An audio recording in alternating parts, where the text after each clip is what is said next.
Salam Rahayu para jiwa, kembali bersama saya Dr. W. Mustika dalam Renungan Rumah Semesta. Semoga bermanfaat. Baik, mari kita langsung masuk ke topik pembahasan sore ini yang akan saya awali dengan membacakan kutipan dari Pak Wayan. Individu yang tidak menyadari diri sebagai makhluk sosial akan terjebak dalam keterpurukan. Mari kita simak bersama ulasan dari Pak Wayan. Silahkan Pak Wayan. Baik,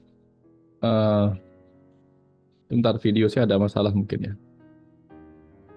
Kayak ada cahaya petir. Karena di luar lagi hujan deras nih, Bu Sri, WK. Kuta lagi badai, ya. Oh ya.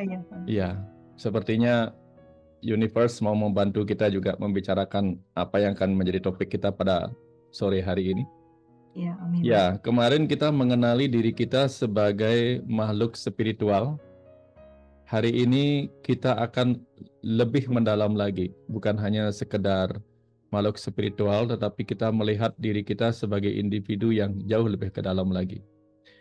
Jadi izin kemudian malam atau sore hari ini kita akan masuk mempelajari siapa diri kita dengan melihat lebih dalam melalui slide PowerPoint yang akan saya share berikut ini. Oke, kita akan melihat siapa diri kita. Kita akan pelan-pelan mengenali atau memahami universalitas kita. Universalitas kita sebagai makhluk sosial. Jadi berbicara tentang universalitas dan makhluk sosial, ini tampak sederhana, tetapi sebenarnya ini mengandung dua sudut yang lain. Satu sudut universalitas, yang kedua adalah tentang makhluk sosial. Ketika kita berbicara tentang universalitas, ya asal katanya universe, artinya semesta, maka universalitas itu adalah kesemestaan. Bagaimana sebagai makhluk sosial kita juga memiliki sisi kesemestaan, dan bagaimana kesemestaan itu sendiri mewujud menjadi makhluk-makhluk sosial yang sedang ada dalam kehidupan ini dan kita ada di antaranya. Kita akan memahami satu persatu. Pertama tentang universalitas, yaitu tentang universe atau semesta. Kalau kita berbicara tentang semesta raya yang luas ini, di luar diri kita, tentu akan sangat susah untuk menjangkaunya karena bahkan bumi saja tidak mampu kita kenali. Sehingga bagaimana kita akan menjangkau makhluk sosial dan universalitas itu sendiri tentu akan sulit. Jadi kita batasi diri kita sebagai universe itu sendiri sekaligus sebagai makhluk sosial. Jadi di kehidupan ini kita adalah universe yang sedang menjadi makhluk sosial. Dengan demikian, dalam pergaulan sosial ini sebenarnya kita memiliki berbagai hal yang berkenaan dengan kesemestaan itu sendiri, termasuk kecerdasan semesta, kesadaran semesta, bahkan daya ajaib semesta ada dalam diri kita. Jadi pelan-pelan kita akan masuk. Kita akan mulai dengan memahami universalitas itu sendiri, yaitu bagian dari diri kita yang merupakan universe. Kenapa kita akan membahas hal itu? Karena kita pernah mendengar hal ini. Siapa saja mengenal dirinya, dia akan mengenal Tuhannya. Ini pemahaman yang sudah sering kita dengar. Siapa saja mengenal dirinya, dia akan mengenal Tuhannya. Yang berikutnya, tubuhmu adalah kitab suci tertua yang ditulis oleh Tuhan itu sendiri.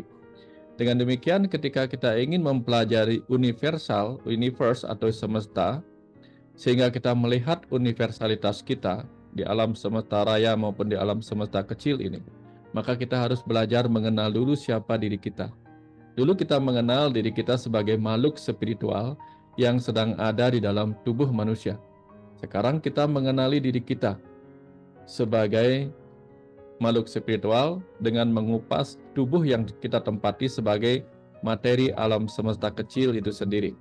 Mudah-mudahan nanti kita semakin bisa mendalami tubuh kita dan mengerti bahwa tubuh kita menyimpan lontar tanpa tulis. Itu dalam ajaran Kandepat, artinya tubuh kita adalah lontar yang sebenarnya mengandung ilmu pengetahuan suci yang walaupun tidak tertulis tetapi mengandung sastra-sastra yang luar biasa. Ini bukan istilah yang sangat-sangat spiritual atau istilah yang sangat-sangat klinik. Tetapi bahwa tubuh kita adalah kitab suci, itu sudah kita kupas di dalam dunia kedokteran. Bahkan pada setiap organ tubuh kita, kalau kita kupas dan kita gali, kita teliti, itu masing-masing menghasilkan tumpukan buku-buku. Tumpukan buku-buku kedokteran, tumpukan buku-buku yang akan memberi kita banyak pengetahuan. Jadi kalau kita ambil mata kita saja, itu menghasilkan dokter spesialis mata. Karena mata kalau dikupas, dia menghasilkan mungkin lebih dari 1 lemari buku. Kalau buku adalah gudang ilmu atau buku adalah sumber ilmu pengetahuan, maka buku adalah wujud dari Tuhan itu sendiri. Jadi tubuh kita begitu dikeluarkan salah satunya saja, itu sudah menjadi sumber pengetahuan. Jika dalam ajaran kita di Bali, Hindu, Tuhan itu disebut sebagai Sang Hyang Widi atau sumber pengetahuan, maka tubuh kita sendiri adalah sumber pengetahuan yang tak terbatas. Jantung kita dibuka sampai sekarang masih menyimpan banyak sekali pengetahuan yang belum terkupas. Ginjal kita, paru-paru kita, banyak sekali pengetahuan yang bahkan belum berhasil dieksplorasi oleh dunia kedokteran. Sehingga dengan demikian tubuh kita menyimpan pengetahuan yang tidak bisa kita selesai baca sampai kapanpun. Jadi mudah-mudahan hari ini kita bisa sedikit mengenal siapa diri kita sehingga akhirnya kita mengenal Tuhan kita. Membandingkan diri kita sebagai semesta kecil ini agar kita bisa melihat bagaimana posisi Tuhan di alam semesta raya ini. Kita kembali kalau begitu melihat ke masa di mana kita diciptakan. Kembali seperti yang kemarin kita masuk ke saat di mana kita diciptakan. Yaitu ketika semuanya ada di dalam sebuah ruang kosong. Alam semesta raya ini dulu juga ada sebagai ruang kosong. Sehingga dalam ajaran spiritual Hindu, ada dalam bahasa kawinya. Kalau boleh diceritakan, ada kalimat yang menggugah sekali. Duk dan hana paran-paran. Jadi ketika belum ada apa-apa. Nah, hal yang sama terjadi di dalam rahim ibu kita ketika belum ada apa-apa. Ruang rahim kita, ruang rahim ibu kita, itu adalah ruang gelap yang kosong, tidak ada apa-apa. Ya, dari angka kosong itu kemudian masuklah angka 1. Masuk angka 1 yaitu berwujud sperma yang berusaha menemui sel telur ibu, benih material dari ibu. Ya. Kedua-duanya ini sama-sama membawa pesan genetik dari orang tua kita. Sperma membawa pesan genetik dari ayah, sel telur membawa pesan genetik dari ibu, sama-sama membawa pesan. Lalu mereka keduanya seakan-akan mau berkelahi saling tusuk satu sama lain. Nah, dalam ajaran aksara Jawa atau aksara kuno kita di bahasa Kawi itu, ada bahasa begini. Hana caraka, yang dalam sederhananya dimaknai seperti hana itu artinya ada, caraka itu utusan. Hana caraka, ada utusan. Data sawala, datang membawa pesan. Pada jayanya, sama-sama kuat, sama-sama teguh, maga batanga, kemudian berkelahi dan akhirnya mati. Nah, demikianlah kedua utusan ini, sel sperma dan sel telur, yang sama-sama membawa pesan dari ayah ibu kemudian menyatu ke dalam satu benih yang disebut kemudian morula, blastula atau sigot dan seterusnya itu. Jadi dari kosong itu tadi menyatu dua benih menjadi satu yang kemudian membelah menjadi 37 triliun sel ketika dia sudah menjadi tubuh janin yang merupakan tubuh kita di masa awal di dalam rahim ibu. Artinya, kita berasal dari satu benih sel, ya, sel tunggal, sel benih. Setelah awalnya berupa sel sperma dan sel telur, kemudian menjadi satu benih utama. Dari satu benih utama yang cikal bakal alam semesta kecil tubuh kita, cikal bakal buana alit atau small universe ini, kemudian pelan-pelan membelah terus-menerus menjadi 37 triliun sel. Pembelahan-pembelahan sel itu kemudian membawa pesan-pesan DNA yang sama, sehingga satu sel telur ini memiliki DNA yang kemudian mirip dengan seluruh DNA yang ada pada sel-sel tubuh janin itu. Jadi dari satu sel benih membawa DNA, lalu DNA-nya ikut membelah menjadi DNA dari seluruh sel-sel tubuh kita. Jadi kalau kita mau diperiksa DNA kita, di bagian manapun hasilnya sama. Dari sini kita paham sebuah pesan, bahwa di alam semesta raya ini, ketika dari Dia yang tunggal itu, kemudian membelah menjadi percikan-percikan semesta kecil dalam tubuh-tubuh makhluk hidup, maka sebenarnya kita dan Dia memiliki DNA yang sama, memiliki kecerdasan yang sama, kesadaran yang sama, dan seterusnya. Namun demikian, tentu saja setiap sel tubuh kita memiliki peran, tugas, kewajiban, dan tingkat kesadaran, tingkat kecerdasan yang berbeda dengan seluruh tubuh kita.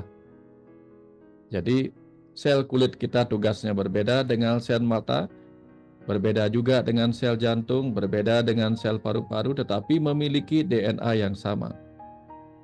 Artinya, Tuhan itu di alam semesta raya ini ibaratnya individu yang universal, lalu membelah menjadi makhluk-makhluk hidup dengan tugas-tugas dan peran-peran yang berbeda. Namun ada satu kesatuan, yaitu memiliki kecerdasan yang sama, walaupun tugasnya berbeda. Mudah-mudahan sampai di sini bisa dipahami perbandingannya. Itulah sebabnya kita diajarkan bahwa ia yang mengenal dirinya akan mengenal Tuhannya. Dengan mengenal diri kita, kita bisa membayangkan seperti apa rasanya Tuhan sebagai jiwa alam semesta raya ketika kita menyadari diri kita sebagai jiwa dari alam semesta kecil ini. Bagaimana individu agung di luar sana yang kita puja sebagai Tuhan memiliki kesamaan dengan individu kecil, yaitu diri kita, di hadapan 37 triliun sel yang ada bersama kita sebagai bagian dari alam semesta kecil kita.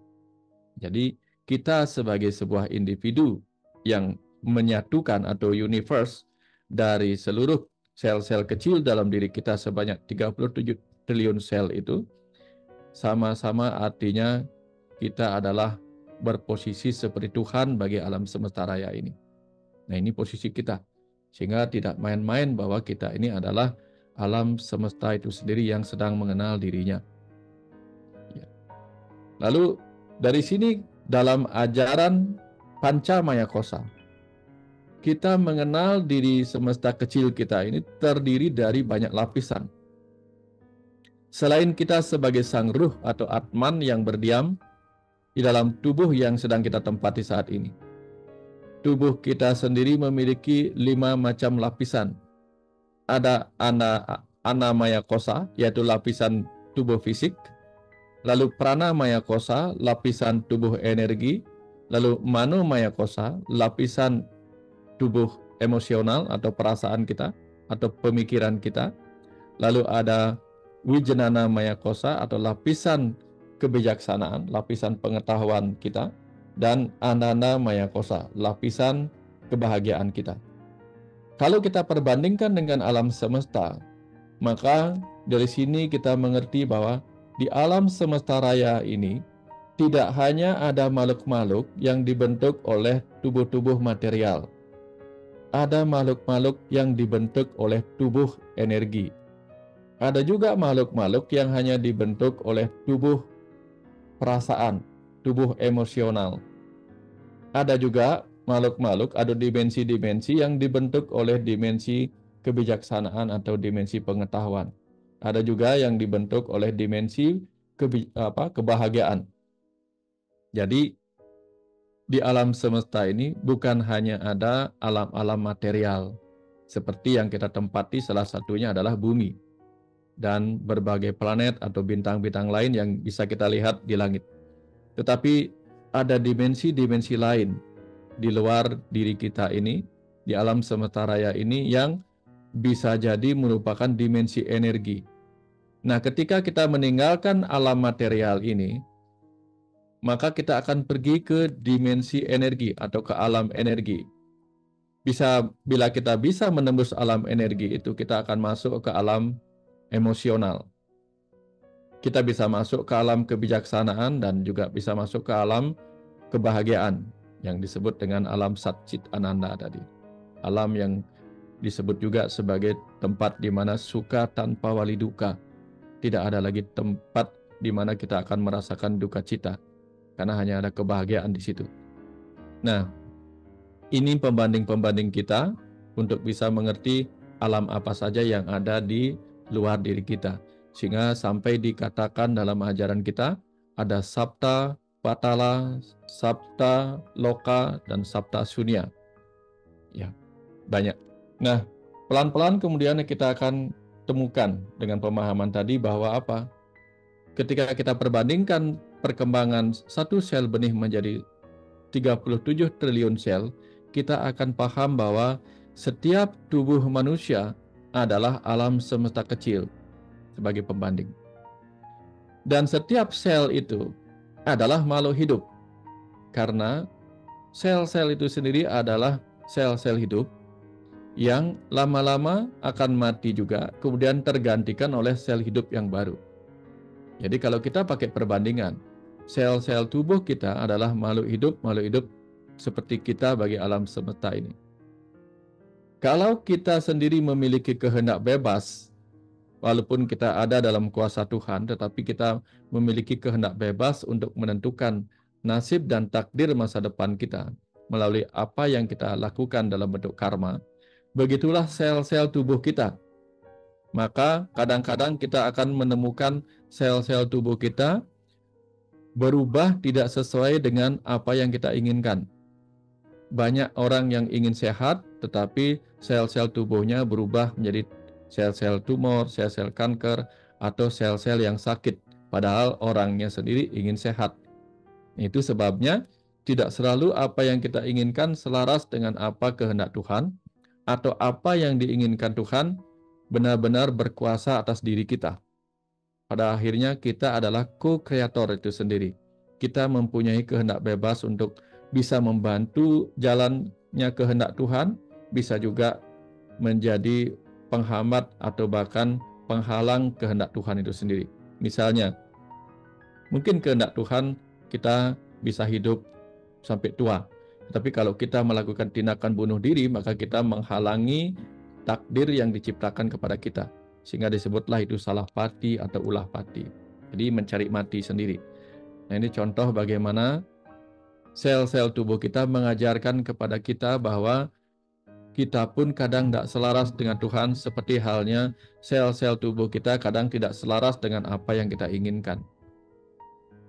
Nah, tubuh fisik kita kalau boleh diibaratkan sebagai bumi. Kalau di bumi kita melemparkan benih-benih apapun, itu bisa tumbuh, dan tubuh kita sama. Begitu kita melemparkan benih-benih pemikiran, benih-benih ucapan, benih-benih doa, atau tindakan, maka itu akan menjadi buah karma kita. Sehingga hati-hati, ketika kita melakukan sebuah karma melalui pikiran, ucapan, perasaan, sikap, tindakan, yang paling dulu akan mendapatkan pahalanya bukan orang di luar diri kita, tetapi diri kita sendiri. Misalnya ketika kita mendoakan orang lain dengan penuh kemarahan, kemarahan itu sendiri sudah tertanam di dalam diri kita untuk menciptakan karma yang buruk, yang kelak akan berbuah buruk juga kepada kita. Hati-hati. Karena tubuh kita adalah tempat kita bercocok tanam karma. Maka tubuh kita juga sering disebut dengan Uma atau Dewi Uma. Sementara siwanya adalah ruh kita sendiri. Lalu setiap orang itu sesungguhnya kalau dibandingkan dengan alam semesta adalah universe itu sendiri. Sementara sel-sel hidup yang ada di dalamnya adalah makhluk-makhluk sosial. Ya. Jadi setiap sel tubuh kita adalah makhluk hidup yang bekerja sama secara sosial. Jadi mereka saling mensupport satu sama lain. Paru-paru dan jantung saling mensupport, ginjal saling mensupport, sehingga kalau kita mengalami kerusakan ginjal, bukan hanya ginjal yang rusak, kerusakan ginjal kan kerusakan kepada paru-paru kita, kepada jantung kita, bahkan kepada seluruh tubuh kita, karena akan mengalami kehancuran juga, kerusakan pada bagian-bagian dari darah kita. Kalau kaki kita tertusuk paku, maka mata kita menangis, mulut kita berteriak mengaduh. Kemudian kalau infeksi di tempat yang tertusuk itu, maka seluruh tubuh kita mungkin akan demam dan menggigil. Itu artinya setiap satu sel saja terluka di dalam diri kita, itu bisa mempengaruhi seluruh sel yang ada di tubuh kita. Dalam makna yang lain, kalau kita pakai perbandingan tadi, begitu kita menyakiti satu orang saja dalam kehidupan ini, pada akhirnya bukan satu orang itu yang tersakiti, tapi seluruhnya mempunyai efek. Ya, tentu saja efeknya belum tentu sekeras yang kita pikirkan, tapi bisa jadi efeknya juga kelak akan berbalik kepada kita. Ini sebabnya kita disuruh untuk oleh tubuh kita belajar berhati-hati agar tidak menyakiti orang lain. Karena satu orang yang kita sakiti di luar sana, itu pada akhirnya akan menyakiti seluruh semesta ini. Karena kita tahu bahwa kita adalah sel-sel hidup bagi alam semesta ini. Satu sel hidup tersakiti, seluruh semesta ini bisa mengalami goncangan. Walaupun kadang kita nggak menyadari itu. Nah, ini sebabnya kalau orang-orang yang paham dunia metafisik akan mengerti bagaimana manusia ini sebenarnya banyak menghancurkan dirinya sendiri. Ya, mereka ingin hidupnya bahagia, takdirnya baik, nasibnya baik, tetapi tanpa sengaja, tanpa disadari, mereka mengubah itu menjadi takdir yang buruk dengan menyakiti bahkan satu orang saja. Sebagai contoh, ketika Perang Mahabharata, ketika para Pandawa berhasil menggugurkan Resi Bhisma, itu efeknya luar biasa. Ya. Atau ketika para Kurawa berhasil membunuh Abhimanyu, itu juga efeknya luar biasa.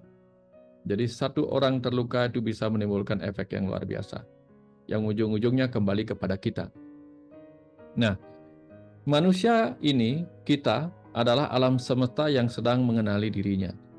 Jadi ketika kita ingin mencicipi air samudra, tentu kita tidak akan meminum seluruh air samudra hanya untuk bisa mengetahui bahwa air samudra itu terasa asin. Kita cukup mengambil mungkin sesendok air samudra dan kita mengerti seperti apa rasanya. Nah, kita di dalam ini sebagai makhluk spiritual adalah ruh yang sedang belajar mengenal alam semesta raya dengan mengenal alam semesta kecil diri kita ini. Inilah sebabnya kita diajarkan hari ini untuk mengenal siapa diri kita melalui pelajaran yang ada pada kitab suci tertua yang ditulis oleh Tuhan itu sendiri, yaitu tubuh kita. Kita akan lanjut dengan di sini kita akan bisa melihat bagaimana interaksi ajaib yang terjadi. Tadi kita baru masuk ke wilayah diri kita sebagai sel-sel hidup bagi alam semesta ini dengan belajar kepada sel-sel hidup pada diri kita. Tetapi sebenarnya jauh lebih dalam dari itu. Ketika Tuhan kita definisikan, walaupun beliau tak terdefinisi, kita katakan beliau adalah kecerdasan semesta tak terbatas, maka di dalam diri kita, kecerdasan semesta tak terbatas itu juga ada sebagai kecerdasan yang disebut kecerdasan atas sadar yang berdiam pada ruh kita. Lalu ada kecerdasan sadar yang berdiam pada pikiran kita, dan kecerdasan bawah sadar yang berdiam di setiap sel-sel tubuh kita, yaitu pada DNA-nya. Pada DNA-nya itu ada kecerdasan yang luar biasa. Kalau ada interaksi yang baik di antara pikiran sadar dan kecerdasan bawah sadar tubuh kita, sel-sel tubuh kita, yang bisa terjadi keajaibannya adalah kita bisa mengalami atau memiliki tubuh yang sehat, tubuh yang bisa kita sembuhkan dengan keajaiban penyembuhan atau self-healing yang kita sudah pernah kupas sebelumnya. Atau ketika kecerdasan sadar kita, pikiran kita berinteraksi dengan kecerdasan atas sadar dalam diri kita sebagai sang ruh, maka kita akan mungkin mengalami percakapan dengan hati nurani kita, sehingga kita mendapatkan pengetahuan-pengetahuan yang kita butuhkan dalam menjalani kehidupan ini. Persis seperti Arjuna bisa bercakap-cakap dengan Sri Krishna. Kalau kita tidak bisa melakukan itu, cukup belajar mengamati atau membaca apa pesan-pesan dari kecerdasan bawah sadar kita ketika kita sebagai pikiran ini terlelap dalam mimpi. Jadi ketika malam kita tidur dan kita mengalami mimpi, maka kita harus menangkap apa pesan-pesan bawah sadar kita melalui mimpi itu. Ya, seperti sering saya ceritakan, kalau mungkin kita mimpi terbang, itu adalah pesan dari kecerdasan atas sadar kita atau kecerdasan bawah sadar kita bahwa kita terlalu membiarkan diri kita terbebani oleh kehidupan ini. Sehingga hidup ini membuat kita menjadi sangat-sangat melekat kepada duniawi. Maka kita diajak mimpi terbang. Atau kita mimpi dikejar ombak besar. Itu sebuah pertanda bahwa kita terlalu banyak menyimpan energi-energi buruk berupa gelombang-gelombang emosi yang menakutkan kita di masa depan. Sehingga diingatkanlah oleh kecerdasan bawah sadar sel-sel tubuh kita. Apakah kita mau membiarkan emosi-emosi yang bergejolak itu terus ada di dalam diri kita? Karena jika kita tetap melakukan itu, maka kecerdasan sel-sel tubuh kita akan menciptakan apa yang dibutuhkan. Jadi itu sebabnya kalau orang cemas terus-menerus, stres terus-menerus, tubuh kita akan bereaksi, mengikuti apa yang diperintahkan. Maka dihasilkanlah sel-sel tubuh yang penuh dengan sakit akibat stres, penuh dengan produksi-produksi hormon yang mencemaskan, sehingga jantung berdetak kencang, paru-paru menjadi susah bernapas, merasa tercekek, dan sebagainya. Itu karena kita sudah diingatkan bahwa gejolak emosi kita terlalu berat, tetapi kita terus melakukannya. Jadi hati-hati dengan pesan-pesan ini. Nah, tapi kalau kita bisa berinteraksi dengan positif kepada kecerdasan atas sadar dan bawah sadar kita, disitulah kemudian kita bisa menciptakan nasib dan takdir masa ke depan kita menjadi lebih baik sesuai dengan harapan kita.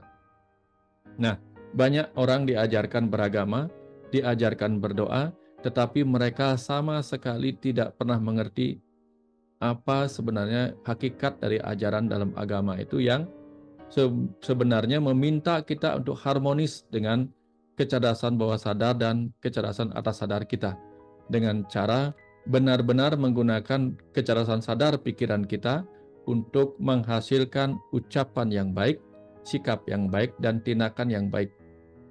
Karena kecerdasan bawah sadar kita tidak hanya menangkap apa yang kita doakan, sekalipun hebat mantra yang kita ucapkan, tetapi kalau dalam kata-kata sehari-hari kita malah memikirkan, mengucapkan hal yang lain, bertindak yang lain, yang berbeda dengan doa kita, di situ interaksi ajaib antara kecerdasan sadar dan bawah sadar tidak akan nyambung dengan apa yang menjadi doa-doa kita.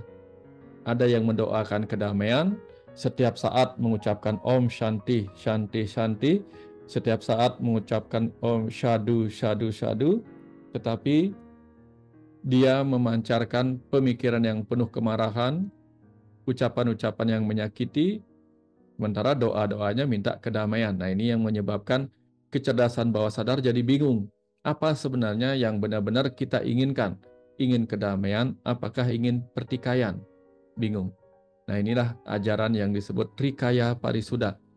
Selaras dalam pikiran, ucapan, dan tindakan yang suci dan penuh kebajikan. Karena semua ini berinteraksi. Nanti pelan-pelan akan masuk kemana hubungannya dengan kehidupan sosial. Nah, ketika kita sudah mengerti bagaimana pentingnya harmonis antara kecerdasan sadar, kecerdasan bawah sadar, dan kecerdasan atas sadar dalam diri kita akan bisa mendapatkan manfaatnya kalau kita bisa mengaplikasikan keharmonisan itu. Sebagai contoh apa? Ketika ketiga-tiganya itu sudah harmonis dalam diri kita akan bisa mendapatkan kesehatan tubuh, pikiran, dan mental.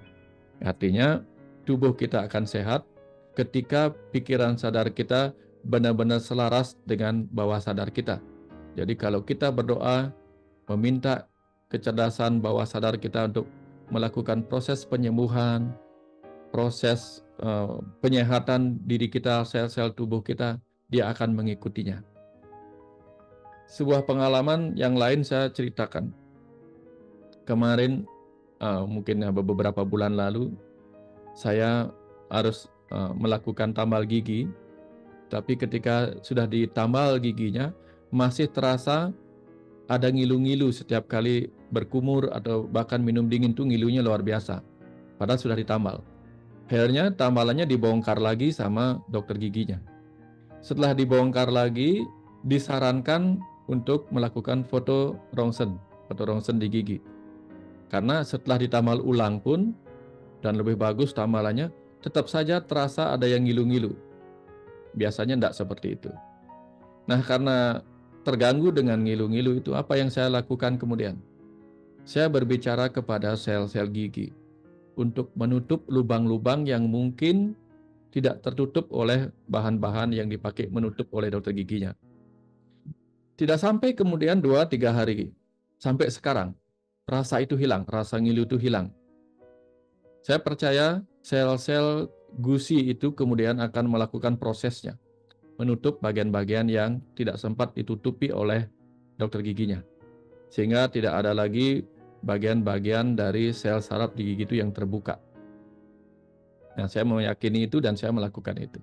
Ini contoh bagaimana kita bisa berbicara kepada sel-sel yang kita butuhkan untuk membantu kita mengalami kesembuhan. Kemudian selain bisa kita gunakan untuk membentuk kesehatan tubuh, pikiran, dan mental kita, maka keharmonisan itu juga akan membuat kita mudah meraih apa yang menjadi doa-doa kita.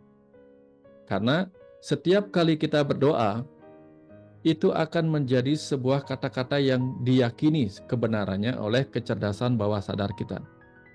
Kalau kita tidak pernah jujur pada diri kita sendiri, kadang pikirannya A, ucapannya B, tindakannya C, tetapi doanya E, maka kecerdasan bawah sadar kita menjadi bingung mana yang harus diikuti. Karena pikiran, ucapan, sikap, doa, dan tindakan kita itu semua adalah doa itu sendiri. Bagi kecerdasan bawah sadar kita, semuanya dianggap sebagai perintah. Nah, ketika tidak selaras antara pikiran, perasaan, sikap, ucapan, tindakan tidak selaras, maka doa-doa kita pun akan menjadi doa yang membingungkan bagi kecerdasan bawah sadar kita untuk dipenuhinya. Karena kecerdasan bawah sadar kita bukan hanya mendengar melalui sel-sel tubuh kita, tetapi juga didengar oleh kecerdasan bawah sadar yang ada pada orang lain dan makhluk-makhluk lain. Kenapa bisa demikian? Karena sekali lagi, orang lain, makhluk-makhluk lain di luar diri kita adalah sel-sel hidup bagi tubuh semesta raya ini. Dia juga menangkap apa yang kita pancarkan melalui pikiran, ucapan, dan tindakan kita. Jadi hati-hati. Begitu kita berpikir, berucap, bersikap, bertindak, dia akan ditangkap frekuensinya ke dalam dan keluar. Nah, hati-hati. Kita butuh untuk tetap jujur, selaras dengan pikiran, ucapan, dan tindakan kita. Nah, kemudian kalau kita semakin selaras dengan daya ajaib metafisik yang ada di kecerdasan bawah sadar kita, maka daya ajaib itu akan berkembang. Seperti yang saya ceritakan tadi, doa-doa kita, harapan kita akan lebih mudah menjadi kenyataan karena apa yang kita visualisasikan, apa yang kita afirmasikan, itu akan bisa menyentuh bukan saja semesta kecil dalam diri kita, juga bisa menyebar keluar ke semesta raya di luar diri kita. Ini yang dimungkinkan terjadi. Inilah kekuatan daya ajaib metafisik yang kita miliki kalau kita bisa harmonis dengan diri kita sendiri. Karena betapapun juga, sel-sel tubuh kita sekali lagi adalah makhluk-makhluk sosial di dalam diri kita. Jadi ada 37 triliun makhluk sosial yang sedang kita kuasai, yang sedang kita jadikan tim kita untuk menyelesaikan apa yang menjadi tugas kita di kehidupan ini. Peran kita sekaligus apa yang menjadi harapan-harapan dan doa kita di kehidupan ini. Hati-hati dengan makhluk sosial yang sedang kita temani dalam diri kita. Nah, kalau kita terus-menerus terkonek dengan kecerdasan atas sadar kita atau roh kita atau hati nurani kita, maka kita akan memiliki kepekaan diri yang terus berkembang. Kepekaan diri ini akan membuat kita mudah mendapatkan insight-insight atau bahkan insting atau naluri akan masa depan. Nah, orang-orang yang indigo itu memiliki kepekaan akan masa depan. Bahkan dia peka membaca apa yang hadir di masa kini, pesan-pesan yang hadir di masa kini. Dia sangat peka mengalami itu. Saya pernah mengalami kasus ini 2 hari lalu, bukan kemarin. Ketika sedang melakukan kegiatan ngedit buku, layout buku Saat Semesta Bicara, saya dibawakan segelas teh oleh istri. Lalu nggak tahu untuk pertama kalinya kemarin, ketika saya mau minum teh itu, ada kepikiran bahwa rasanya teh ini akan menjadi sesuatu yang berbahaya kalau tempatnya masih di sebelah kanan saya. Padahal itu mejanya cukup luas, tempatnya meletakkan itu cukup luas. Dan karena merasa akan terjadi sesuatu, saya takut dia akan kesenggol, padahal biasanya nggak pernah seperti itu. Saya takut dia kesenggol, saya bawalah ke sisi kiri di meja yang di kiri, agak jauh dari laptop. Dan apa yang terjadi kemudian setelah saya lupa, tiba-tiba istri saya masuk. Lalu dia mengambil minumannya yang ada di sebelah kiri saya. Begitu dia ambil, nggak tahu apa yang terjadi, bagaimana prosesnya nggak mengerti, tiba-tiba tangannya kesenggol, nggak tahu disenggol oleh siapa, oleh apa, mungkin oleh tangannya sendiri. Dan terperciklah sedikit justru ke HP yang saya tadinya tidak letakkan di sebelah kiri laptop, malah ada di situ. Akhirnya saya ketawa karena apa? Bahwa apa yang saya pikirkan ternyata terjadi bukan oleh saya tetapi oleh takdir itu sendiri. Nah, tetapi setidak-tidaknya saya sudah menempatkannya di tempat yang agak jauh. Atau mungkin justru karena ditempatkan di sebelah kiri dia menjadi kenyataan, nggak tahu. Nah, dari situ kemudian kita akan bisa mengerti bahwa kadang-kadang kita akan mendapatkan sebuah kepekaan akan sesuatu yang mungkin terjadi kalau kita sering terkonek dengan kecerdasan ruh kita di dalam. Nah, kemudian seperti apa yang saya ceritakan tadi, bagaimana Arjuna mendapatkan pengetahuan dari Sri Krishna. Arjuna adalah pikiran, Sri Krishna adalah sang ruh dalam diri. Begitulah mereka yang terus-menerus melakukan hubungan, entah lewat meditasi, entah lewat kegiatan-kegiatan yang memusatkan pikiran kepada sang ruh dalam diri.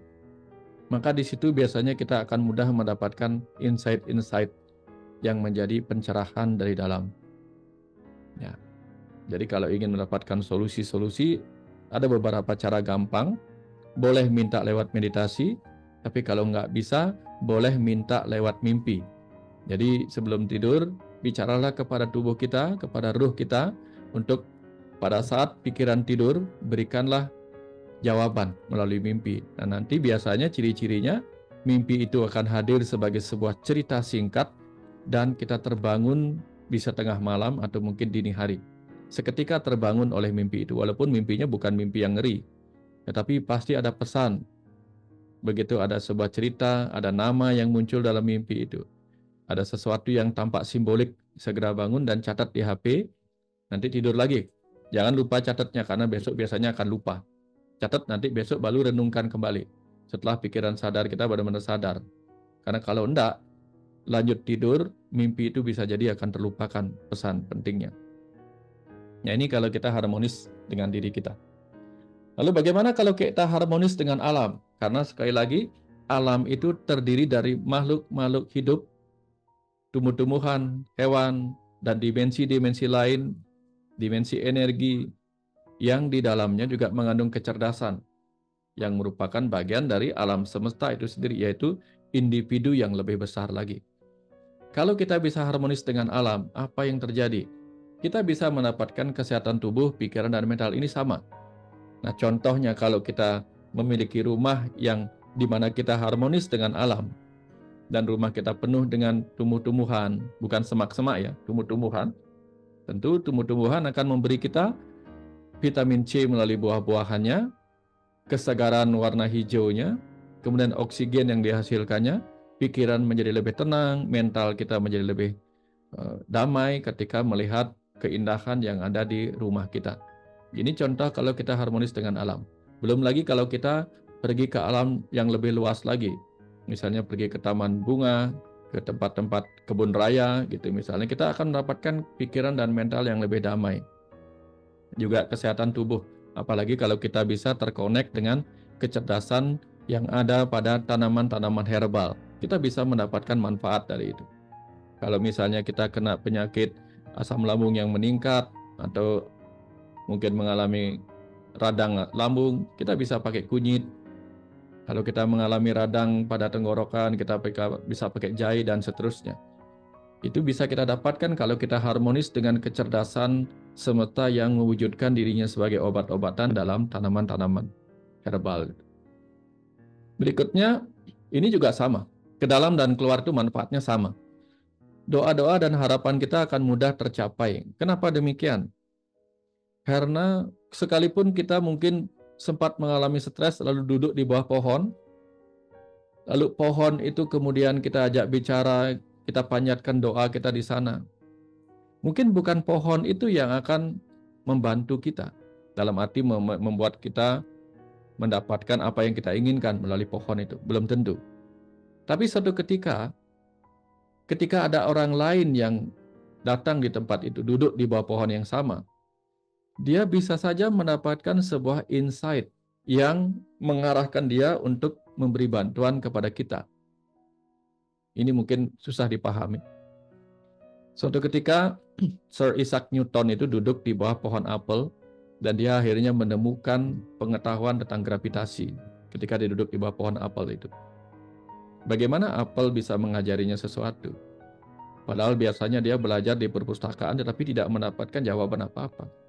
Gravitasi dia dapatkan ketika pohon apel itu menjatuhkan apelnya. Tiang sendiri mendapatkan sebuah buku yang berjudul Tuhan Segala Agama dari jatuhnya bunga alamanda. Nah, ketika sudah cukup lama mencari tahu Tuhan itu siapa sih? Gitu. Nah, ternyata bunga alamanda yang memberikan jawabannya. Nah, begitulah kalau kita harmonis dengan alam. Bahkan di buku saya yang mungkin sudah pernah dibaca yang berjudul Pesan Langit dan Bumi, Berguru pada Langit dan Bumi, banyak sekali kita mendapatkan pesan-pesan penting dari alam semesta itu. Nah, dengan harmonis dengan alam, daya ajaib metafisik kita juga berkembang. Kenapa demikian? Sekali lagi, energi kita dengan energi makhluk-makhluk di luar diri kita, entah pepohonan, hewan-hewan, bahkan langit dan bumi, itu bisa menangkap frekuensi energi kita, sehingga dia membuat orang lain itu bisa menangkap apa yang kita inginkan. Ketika kita inginkan sebuah benda atau menginginkan pekerjaan, begitu kita kusyuk memanjatkan doa ke langit, kepada bumi, kepada pepohonan, itu benar-benar bisa menyentuh orang lain, bisa benar-benar mengarahkan kita untuk terkonek kepada orang lain, yang seringkali kemudian kita anggap sebagai sebuah kebetulan, padahal itu bukan kebetulan. Itu hanya sebuah frekuensi yang terkoneksi dengan apa yang menjadi doa-doa dan harapan kita. Itulah keajaiban metafisik. Dan kepekaan diri kita juga akan berkembang kalau kita sering harmonis dengan alam. Makanya banyak orang-orang tua dulu itu sangat-sangat peka bahwa alam akan segera diguyur hujan, bahwa petir akan datang, badai akan datang. Dia tahu. Bahkan di sebuah tempat di Bali, para nelayan itu peka. Apakah air laut ini akan segera pasang dan bergelombang, apa tidak? Apa layak dia melaut dan atau menyeberangi selat, apa tidak? Dia bisa mengetahuinya dari bahasa air laut itu sendiri. Ini karena dia terus-menerus terkonek dengan alam. Nah, kemudian tentu saja sebagaimana saya ceritakan tadi, kita bisa mendapatkan pencerahan dari alam semesta. Karena kita bisa berguru pada langit dan bumi kalau kita peka menangkap insight-insight dan pesan-pesan yang disampaikannya melalui bahasa-bahasa diamnya. Ini manfaat kalau kita harmonis dengan alam. Karena alam juga bagian dari makhluk sosial yang ada bersama kita. Bukan hanya manusia. Nah, sekarang kalau kita harmonis dengan sesama manusia, dengan semua suku, ras, agama, bangsa, dan sebagainya, akan lebih mudah lagi kita mengerti bagaimana kesehatan tubuh, pikiran, dan mental kita bisa terjaga. Karena kita tahu bahwa kita tidak mungkin menyembuhkan diri sendiri tanpa bantuan orang lain juga. Ya, kita butuh orang yang bisa menghasilkan obat, butuh orang yang bisa menyembuhkan seperti para dukun, tabib, dokter, dan sebagainya. Pada beberapa orang kan membutuhkan, belum tentu dokter yang dia inginkan. Di tempat-tempat tertentu, di daerah-daerah pedalaman, mereka membutuhkan para tabib yang bisa membaca penyakit-penyakit orang dari pola-pola yang dia temui. Nah, dengan harmonis dengan sesama manusia, kita bisa mendapatkan bantuan untuk menyehatkan tubuh, pikiran, dan mental kita melalui interaksi kita, mendapatkan pengetahuan dan kesembuhan dari mereka. Nah, doa-doa dan harapan kita mudah tercapai juga. Bayangkan kalau kita ingin mendapatkan sebuah pekerjaan, tetapi di dalam pikiran kita atau dalam sikap dan perilaku sehari-hari kita membenci para pengusaha. Tidak mungkin kita akan mendapatkan pekerjaan kalau kita membenci para pengusaha, walaupun kita berdoa agar mendapatkan pekerjaan. Ini contoh bagaimana doa-doa kita akan mudah tercapai kalau kita harmonis dengan sesama. Kalau kita baik dengan orang-orang, maka bisa jadi kita akan ketemu orang-orang baik yang tiba-tiba memberikan kita apa yang kita butuhkan. Tapi kalau kita antisosial, membenci semua orang, lalu kita berdoa, bagaimana kita akan mendapatkan kemudahan dari orang-orang yang kita benci? Karena kita mengalami gangguan antisosial. Ini manfaat kalau kita bisa harmonis dengan sesama. Nah, lagi-lagi daya ajaib metafisik kita akan berkembang. Karena dengan mudah kita bisa terkonek dengan orang lain walaupun hanya dengan mengandalkan kekuatan batin bawah sadar kita. Ya, kalau Bapak Ibu mau coba, silahkan mencoba. Ini latihannya cukup sederhana. Ya, kapan-kapan pergi bersama pasangan, bersama anak, pergi ke mall gitu misalnya, lalu sama-sama berjalan dengan arah yang berbeda, tetapi kemudian ingin bertemu dengan mereka lagi di sana, walaupun kita tidak memanggilnya, cukup tatap dari kejauhan tubuhnya, bayangkan dia menengok kita, tapi siap-siap untuk memanggilnya dengan isyarat tangan. Jadi nggak usah teriak-teriak, bayangkan saja dia menoleh. Maka suatu ketika Bapak Ibu akan mengalami bagaimana dengan ajaibnya keluarga kita, pasangan kita, anak kita yang sedang berada jauh di mall itu, ya di sisi lain dari mall itu bisa menoleh kepada kita. Saya sering menggunakan ini untuk memanggil orang tanpa perlu kata-kata. Nah, jadi dari sini kita bisa mengerti bahwa kita walaupun tidak terkoneksi secara fisik material ini, kita terkoneksi dengan orang lain secara energi dan secara kesadaran bawah sadar kita. Silakan, ini hanya bisa dibuktikan dengan mencobanya sendiri. Nah, kepekaan diri kita juga akan berkembang kalau kita harmonis dengan sesama. Karena kita bisa belajar membaca orang lain, belajar membaca sikap orang lain, membaca simbol-simbol dari bahasa tubuhnya, membaca kata-katanya walaupun dia mengucapkan A, tapi karena sudah terbiasa dengan mereka, kita tahu dia menginginkan B walaupun mengucapkan A. Jadi kita semakin peka. Kita juga peka melihat sikap orang lain menginginkan apa dari diri kita. Tapi kalau kita tidak pernah terkoneksi dengan orang lain, ini akan sulit tercapai. Kita tidak akan dapat mengembangkan diri kita, tidak akan mudah mengalami simpati dan mengalami empati dengan orang lain. Nah, tentu saja ini lagi satu, kalau kita harmonis dengan orang lain, kita akan mudah mendapatkan pencerahan dari sesama kita. Mungkin kita tidak pernah belajar spiritual atau membaca buku ini, buku itu, tetapi kalau kita harmonis dengan orang lain akan memberikan kita pengetahuannya. Nah, kita mendapatkan pencerahan dari orang itu.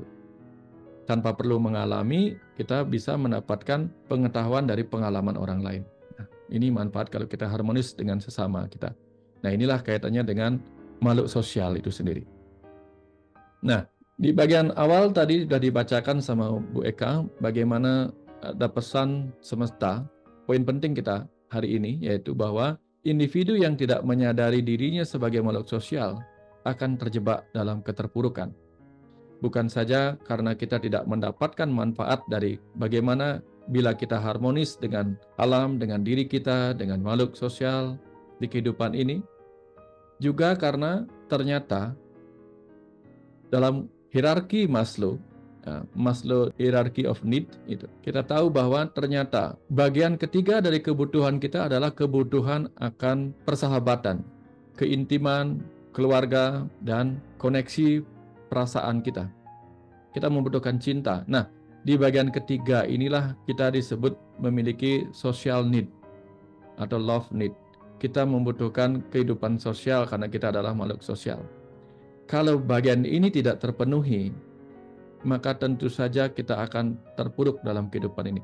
Sekalipun kita bisa makan, sekalipun uang kita banyak, tapi begitu yang ketiga tidak terpenuhi, kita tidak memiliki hubungan sosial yang harmoni dengan orang-orang, apalagi kita menjadi pribadi yang antisosial, di sini kita akan terpuruk.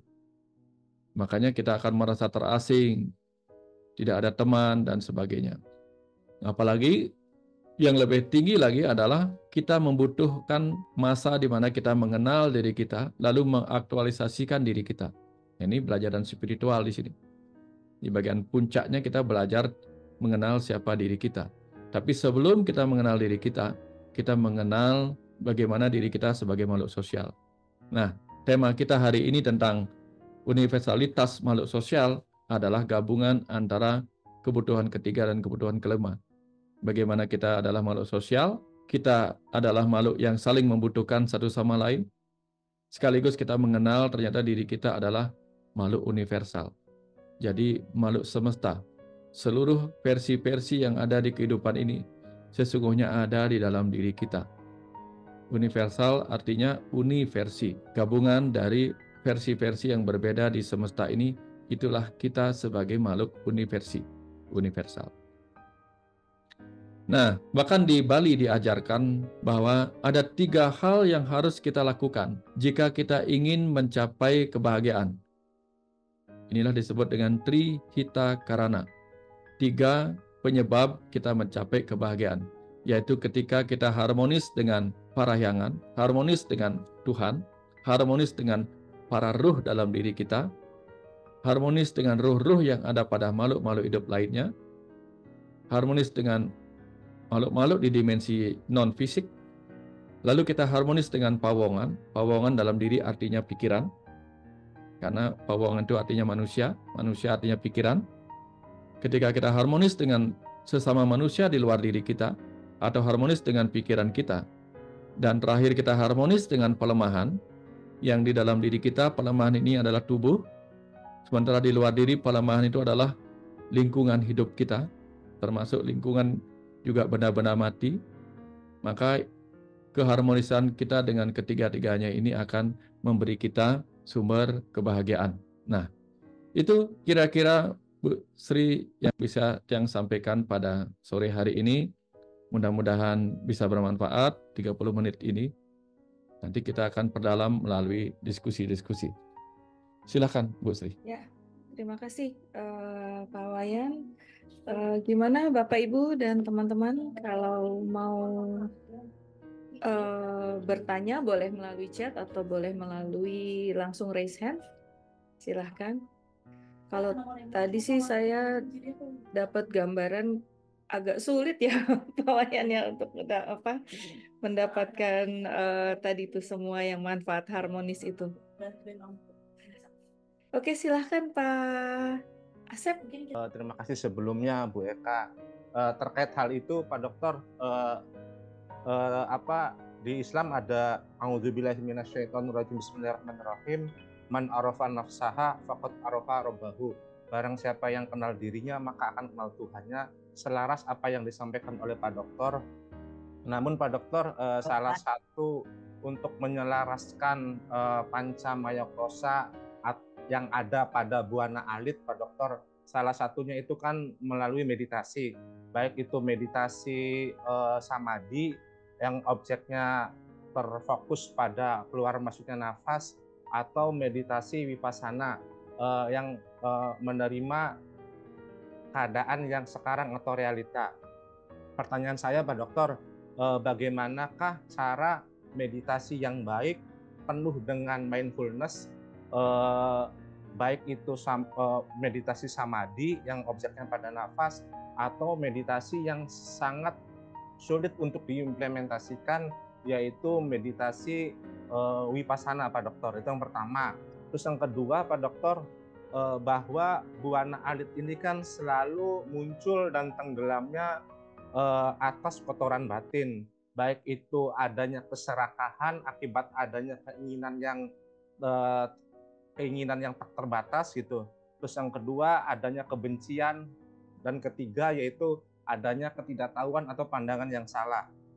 Pertanyaan saya Pak Dokter, bagaimanakah cara melenyapkan kotoran batin atas keinginan yang nantinya muncul keserakahan, kebencian ataupun ketidaktahuan atau pandangan yang salah gitu Pak Dokter, sehingga hidup ini bukan sebagai hidup yang penuh penderitaan, tapi hidup yang penuh kebahagiaan, atau yang tadi dikatakan Trihita Kirana kalau nggak salah. Mohon izin Pak Dokter, sekian dan terima kasih Bu. Assalamualaikum warahmatullahi wabarakatuh. Baik, Kang Asep, terima kasih banyak nih pertanyaannya. Pertama, bagaimana bagaimana mendapatkan hasil meditasi yang terbaik? Apakah dengan meditasi vipassana atau meditasi dengan memusatkan perhatian kepada nafas masuk dan nafas keluar itu?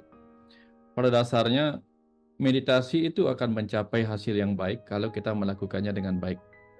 Tidak ada meditasi yang terbaik, karena meditasi itu adalah yang tadi disebutkan itu adalah teknik-tekniknya saja. Teknik-teknik untuk bisa mencapai kondisi pikiran yang meditatif, yaitu memasuki gelombang alpha theta tadi. Bisa dengan memusatkan perhatian kepada nafas masuk, nafas keluar. Bisa dengan memusatkan perhatian pada suara jantung kita. Bisa memusatkan perhatian kepada suara mendenging di telinga. Bisa memusatkan perhatian kepada panca indera yang lain, yaitu misalnya pada hidung kita. Memusatkan perhatian pada apa yang dilihat oleh mata kita. Sehingga ada yang menutup mata lalu memusatkan perhatian kepada setitik cahaya lilin misalnya, setitik cahaya di dupa, atau titik putih di tengah latar belakang hitam, atau titik hitam di tengah latar belakang putih. Semua itu hanyalah metode-metodenya saja. Metode-metode untuk membuat kita terfokus. Karena apa? Ketika semua panca indera kita bekerja, mata bekerja, telinga bekerja, akhirnya terlalu banyak yang kita pikirkan karena terlalu banyak informasi yang masuk melalui panca indera. Dari situ kemudian pikiran yang sibuk menjadi gelombang beta. Sehingga agar tidak tercapai gelombang beta yang sibuk, diberikanlah salah satu dari panca indera kita pekerjaan. Seperti tadi, boleh mata diberi pekerjaan, memusatkan pikiran hanya kepada cahaya lilin. Orang dulu mungkin kalau di Bali itu belajar ngeleak, itu dia memusatkan dirinya kepada bulan purnama gitu misalnya. Kebetulan hari ini bulan purnama.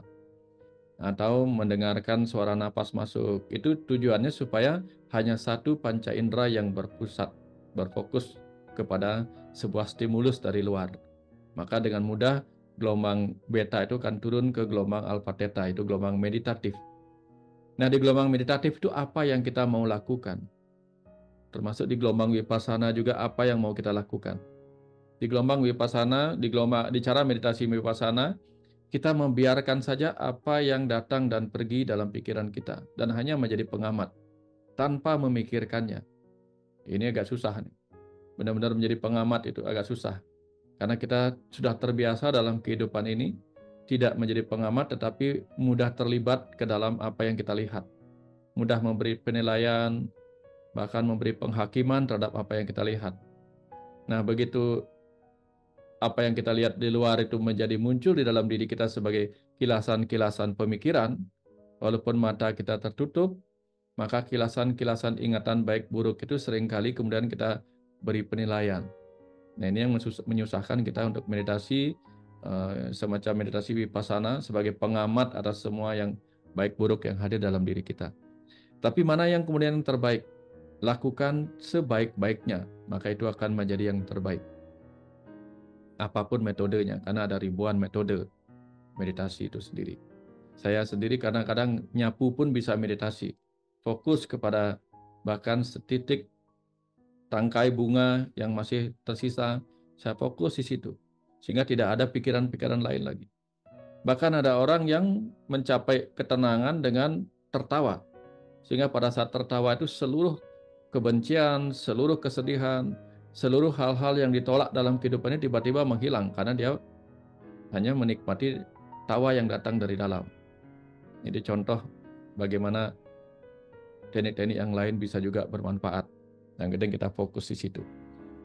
Nah, kemudian yang kedua, bagaimana cara kita untuk menghilangkan pikiran-pikiran yang bisa mengganggu keharmonisan kita dengan kecerdasan di dalam diri kita, dengan ruh kita, sehingga kita bisa hidup dalam batin meditatif yang penuh dengan ketenangan, kedamaian, dan positivisme. Jawabannya sederhana. Tangan kita sudah memberikan kita pengetahuannya. Kita mempunyai tangan kanan dan tangan kiri. Bayangkan di hadapan kita itu ada dua hal berbeda. Yang satu lumpur, yang satunya lagi bubur. Nah, biar ada sama-sama urnya. Yang satu lumpur, yang satu bubur.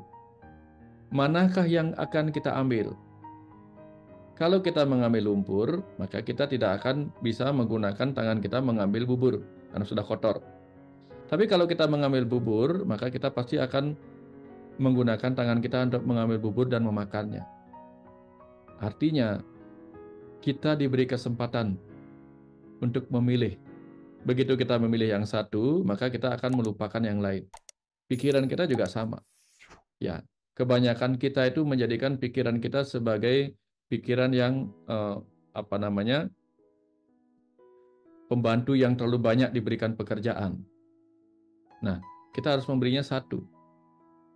Kalau tidak menginginkan lumpur, maka jangan ambil lumpurnya. Ambil yang baiknya yang kita inginkan. Nah, begitulah cara kita membebaskan pikiran kita dari pemikiran-pemikiran buruk. Daripada memikirkan kemarahan, lebih baik memikirkan apa yang kita sukai, kesenangan. Nah, kebanyakan kita tidak menginginkan hidup kita penuh kemarahan, tapi kita terus-menerus memikirkan kemarahan itu sendiri. Akhirnya kita dapatkan apa? Energi-energi kemarahan. Seperti kalau kita pergi ke taman bunga. Kalau kita ingin menikmati bunga, lihat bunga-bunga yang mekar. Jangan lihat kotoran sapi yang ada di bawahnya. Kalau kita fokus pada kotoran sapi yang ada di bawah setiap taman bunga itu, maka kita mungkin akan menganggap diri kita pergi ke taman kotoran sapi, bukan taman bunga. Karena kita fokusnya kepada kotoran sapi. Fokuslah kepada bunga-bunga yang mekar. Jangan hirup kotoran sapinya, tapi hirup aroma bunganya. Nah, dalam diri kita juga sama. Apa yang kita mau fokuskan? Hidup ini adalah meditasi itu sendiri. Kita mau fokus kepada apa? Ingin terbebas dari kemarahan, biarkan kemarahan datang, lalu berpalinglah segera kepada hal-hal yang menyenangkan dalam hidup ini. Bukan menenggelamkan diri kita, perasaan dan pemikiran kita kepada hal-hal yang ingin kita jauhi. Kita ingin menjauh dari sana, tapi kita selalu memikirkan itu. Nah, ini permasalahan kita. Nah, kira-kira seperti itu jawabannya, bagaimana kita kalau ingin membebaskan diri kita dari itu. Kita punya pilihan. Berpalinglah. Ya, seperti tangan kita palingkan ke bubur, bukan palingkan ke lumpur. Nah, kira-kira seperti itu. Nah, makanya kebijaksanaan itu sering digambarkan sebagai seekor angsa. Ya, dia memasukkan paruhnya ke dalam lumpur. Jadi lumpurnya dia hisap dengan paruhnya, tetapi kemudian dia keluarkan lagi dengan paruh itu juga. Yang dia keluarkan adalah air yang kotor. Sementara makanannya dia tetapkan di dalam paruhnya. Ya, dia tidak mungkin menyaring lumpur itu supaya tidak masuk, nggak mungkin. Tetap saja lumpur akan masuk ke dalam paruhnya, tapi kemudian dikeluarkan lagi. Yang ditahan di dalam adalah makanannya. Nah, hal yang sama dalam hidup ini, kita tidak mungkin menghalangi hal-hal buruk juga masuk dalam pikiran kita, dalam pendengaran kita. Tetapi kita bisa memilih untuk mana yang kita biarkan di dalam, yang mana yang kita biarkan keluar. Tidak tersimpan di dalam. Nah, kebanyakan kita kan kelirunya, kita tidak suka hidup-hidup yang menyebabkan kita penuh dengan kemarahan, tapi kita biarkan input-input yang negatif berdiam di dalam, yang positifnya kita abaikan. Nah, itu faktanya. Sekarang kita bisa lihat, dalam pemilu ini kita lihat. Pasca pemilu apa yang terjadi? kita banyak melihat apa yang salah, tetapi tidak fokus kepada apa yang benar. Akhirnya apa? Hidup kita akan melihat banyak kesalahan di mana-mana. Nah, kira-kira seperti itu caranya.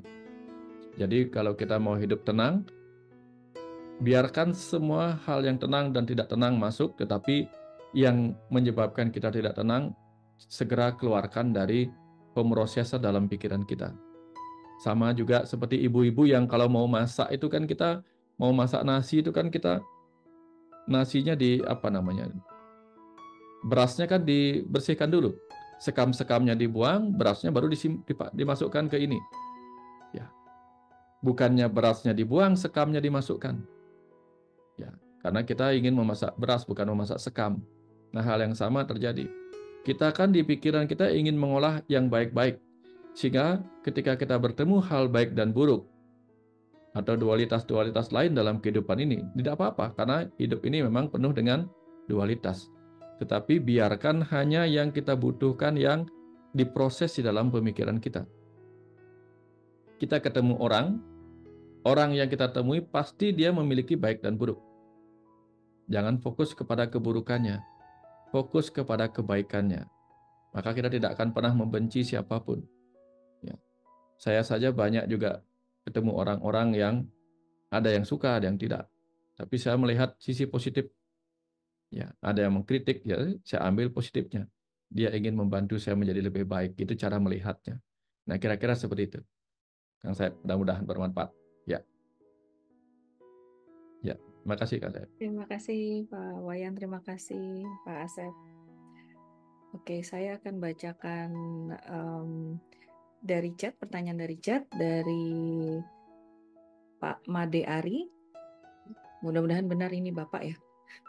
Izin bertanya Guru, bagaimana cara mewujudkan ketajaman koneksi secara energi baik pada diri maupun terhadap alam lingkungan suksma?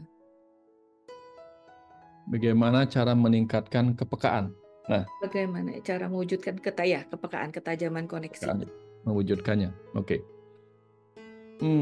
Gini. Ketika kita ingin menyentuh sesuatu yang halus, ya, peka itu kan sering disebut dengan kaitannya dengan hal-hal yang halus. Jadi misalnya, telinganya peka sekali, berarti kita bisa mendengar sesuatu yang sangat halus yang tidak terdengar oleh orang lain. Matanya sangat peka, berarti matanya bisa mendengar sesuatu yang tidak terlihat, matanya bisa melihat sesuatu yang tak terlihat oleh orang lain. Itu yang disebut dengan kepekaan. Sehingga kalau batin peka, dia bisa merasakan sesuatu yang tidak dirasakan oleh orang lain. Nah, semua ini tentang sesuatu yang halus. Berbicara tentang sesuatu yang halus, maka kita tidak mungkin menggunakan alat yang kasar untuk mengambil sesuatu yang halus. Misalnya, kita mempunyai alat pengeruk ya, alat ekskavator yang agak besar gitu. Itu disuruh mengambil debu agak susah. Tapi kalau dia pakai mengambil batu yang kasar dia bisa. Tapi untuk mengambil yang halus, yang debu, mungkin kita menggunakan alat penyedot debu itu karena halus. Nah, artinya apa? Halus hanya bisa ditangkap oleh sesuatu yang halus. Jadi kalau kita ingin mendapatkan kepekaan, mewujudkan kepekaan dalam diri kita untuk bisa menangkap pesan-pesan yang halus, sesuatu yang halus di dalam diri kita, maka kita harus terus-menerus melatih diri kita menjadi pribadi yang halus. Pikiran halus, ucapan halus, sikap halus, tindakan juga halus. Nah, agama sebenarnya sudah mengajarkan itu. Mengajarkan bagaimana kita kurangi berbicara kasar, kurangi bersikap, bertindak kasar, maka kita akan menjadi pribadi yang halus. Pribadi yang halus itulah menyebabkan kita peka terhadap hal-hal halus yang ingin kita rasakan.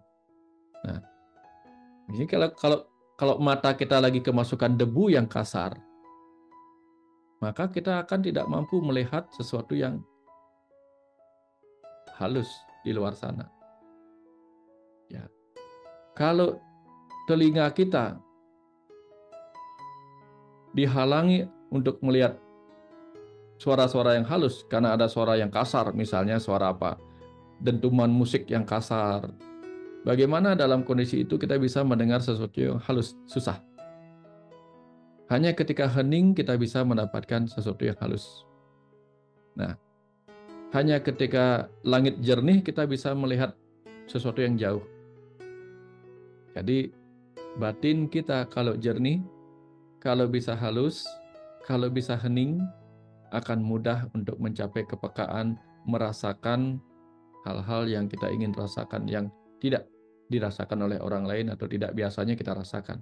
Nah, itu cara mewujudkannya. Kembali ke ajaran agama tentang moralitas, yaitu apa? Belajar menjadi hening, bening, murni, ya semuanya seperti itu. Halus, ya, sopan, semua sudah diajarkan oleh agama. Kita hanya perlu mempraktekkannya dalam kehidupan sehari-hari.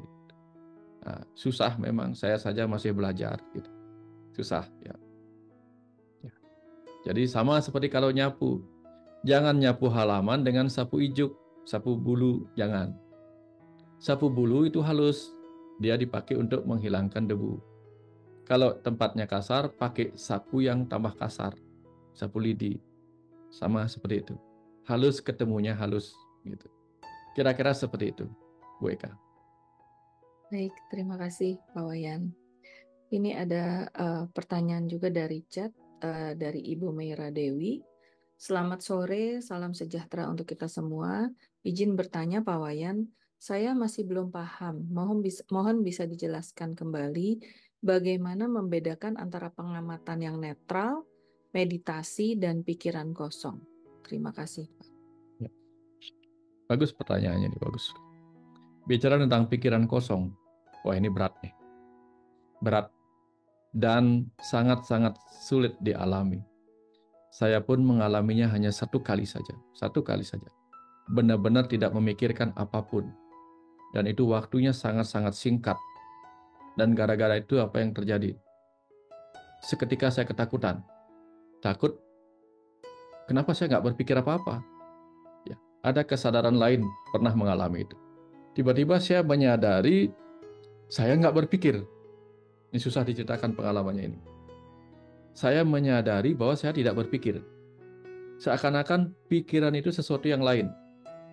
Seperti kita sebagai pengguna laptop, laptopnya tiba-tiba hang. Nah, kita bingung. Sebagai pengguna laptop saya kenapa hang? Nah, hal yang sama terjadi ketika tiba-tiba kita mengalami kesadaran dan mengamati pikiran kita nggak bekerja sama sekali, dia kosong.